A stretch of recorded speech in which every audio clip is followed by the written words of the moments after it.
अब लेकिन मुझे एक बात बताइए, अभी हमने बात की कि जी पेरेंट्स जो है वो क्या तरबियत देते हैं, वो क्या एजुकेट करते हैं, वो कैसे एजुकेट करते हैं। अब वो जो बच्चा स्कूल में आएगा, स्कूल में आने के बाद उसको बहुत चीज़ों के बारे में बताया जाएगा, केमिस्ट्री के बारे में, फिज़िक्स के बारे में, कंप्यूटर के बारे में, लेकिन उससे कभी इंसान का बच्चा कैसे बनता है इसके बारे में नहीं बताया जाएगा। बिल्कुल ठीक कह रहे हैं सही आप। है। कोई हमें सिखाया ही नहीं जाता कि भई हमने अपने आप को कंडक्ट कैसे करना है as a human being in the बिल्कुल, सोसाइटी। एक सोसाइटी का हमने अच्छा फ़र्द कैसे बनना है, उस बिल्कुल, पे तो बात ही नहीं होती। क्योंकि वही वही बच्चा जो है कल को बड़ा होके वो बाप बनेगा, वो किसी का शौहर जी, बनेगा, वही लड़की जो है बड़े होके किसी की माँ बनेगी, जी। किसी की बीवी बनेगी।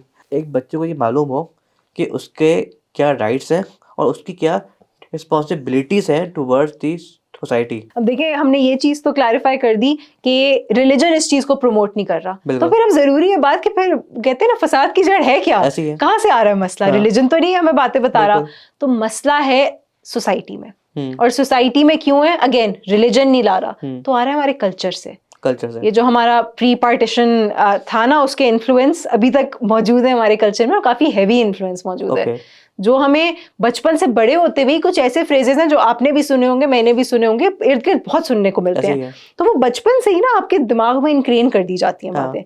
और वो इस तरह की चीज़ें हैं फिर कि वो जिस तरह आप बड़े होते हो आपको लगता है कि हाँ, ये चीज़ ठीक है।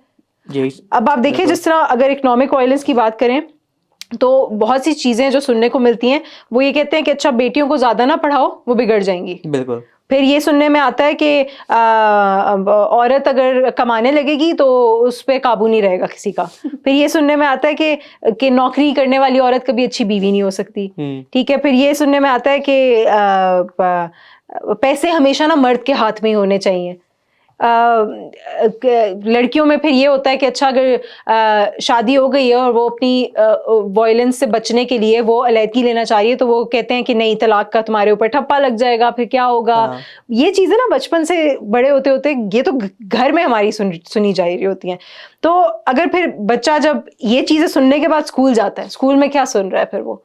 स्कूल में तो इन चीज़ों के ऊपर बात होती ही नहीं है। हाँ, अगर आप किसी प्रॉब्लम को इग्नोर कर रहे हो ना, इसका मतलब है कि आप उसको बढ़ावा दे रहे हो। बढ़ावा दे रहे हो। मतलब ये लाज़मी नहीं कि अगर आप नहीं बता रहे हो तो आप समझो कि चलो यार जी, मैं बच जाऊँगा। जी, क्योंकि स्कूल में जाने के बाद जहाँ उसको कुछ एजुकेट होना चाहिए था, जी। वहाँ भी उसको वो तालीम नहीं मिल रही है। नहीं मिल रही तालीम। अब क्या फ़ायदा हम ये केमिकल रिएक्शन पढ़ रहे हैं, एसीडीसी पढ़ रहे हैं, जब आपको यही नहीं पता कि आपने एक सोसाइटी में रहना कैसे है? रहना कैसे है? दूसरे बिल्कुल, इंसानों के साथ आपने बिहेव किस तरह करना है? बिल्कुल, तो इस चीज़ का ही नहीं पता आपको। अब स्कूल में ये है कि हमारा जो ये करिकुलम है, इसमें कहाँ बात होती है मेंटल हेल्थ की,